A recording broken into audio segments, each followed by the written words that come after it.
او ګوره دا یاد لرئ مسند ابي يعلى دا احادیث یو مجموعه ده او دا حدیثم د پیغمبر علی السلام خادم انس ابن مالک نه روایت ته سړی حیران شي چې دا څومره فضیلت او ثواب دی د حاجت د پوره کولو. انس ابن مالک فرمای چې پیغمبر صلی الله علیه وسلم او فرمایل چې کوم مسلمان د بل مسلمان د حاجت پوره کېدو لپاره د کور نه اوته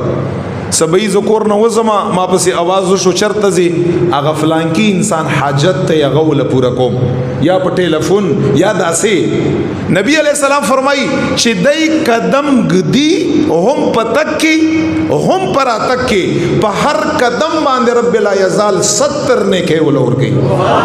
او یا چې قدم گدی خدای دا چې دا انسان لکونه قدمونه وخلی الله په در کې څه کمه نشتا زرونه قدمونه وخلی په هر قدم باندې 70 نه کوي او بیا حضور مبارک فرمایي د نور دو خبرو ته ګوره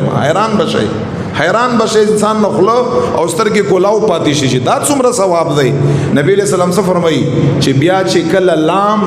لامړې او استاد وجن حاجت پورم شو حضور مبارک قسم خوري چې داسې د ګناهونو نه پاک شوي لکه دا انسان چې اوس د مور پیدا دی. پیغمبر علیہ السلام دا غپ دی دا تاسو ته دا 50 کال زمون گناهونه او دا 60 کال زمون گناهونه دا تاسو ته غپ کاری چې ګوند دا مون ګناه کړي بس اسانه خبره نه ډیره سخت خبره ده چې ستاسو وجنه حاجت پوره شو حضور مبارک فرمایدا انسان دا سه ګناه نه پاک شو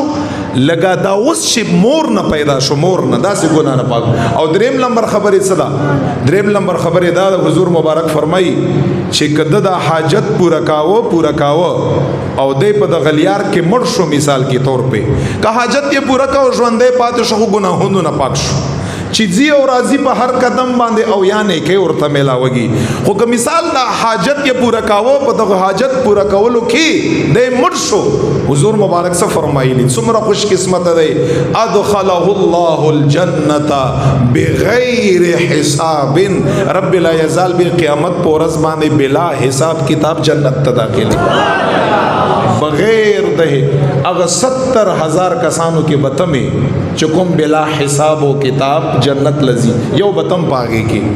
څومره لوی اجر یې څومره لوی فضیلت دی د یو مسلمان او دی تمو ګوره چې دا وړوکه حاجت ته او دا لوی دی خدای ته وګوره د مسلمان مدد وکړي کمالی دی ک جانی دی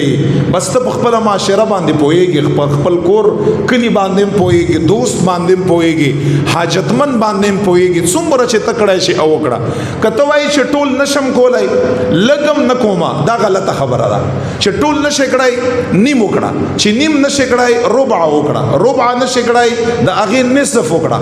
یو څه وکړه چې څومره تکولای شي په دې کې هیڅ او چې ټول کړای شي دې ته ویل کېږي نور علی نور د دې ډیر اجر او ثواب دی ډیر زیات. او د صحابه دو مثال در کوم بیا ځ خپل خبره ختموم بس. علی شیر خدا رضی الله تعالی عن صحابه به خلکو څومره غریبانانو په خپل باندې دا نن ته چې غریب ما خلک یې چې ما سره چې 100 روپۍ وای کنه ما با 1500 روپۍ چاله پکې ورکړې وای 100 روپۍ در سره دي لس پکې چاله ورکړه چې په سلو کې لس نشي ورکولای نو په زرو کې بیا سلام چاله نشي ورکولای تاسو وای خالی خدای پاک جل جلاله نه پیسې غواړي کنه په دې طریقه کمال خدای پاک 1 کروڑ روپۍ راکړي زبب کې 1,000 روپۍ چاله ورکوم په 1,00,000 روپۍ کې 1,000 روپۍ چاله ورکړه قدر سری دا اسه خبره سلګون در سره د چاله پکې لزګون ورکا بس دا ډېر دی لزګون در سره د چاله پکې 1 روپۍ ورکا دې ته موږ ور چې په دې باندې بدکار وشي کنه ستا کار بند شي کېدی شي دای دغه 1 روپۍ ته محتاج ورکوله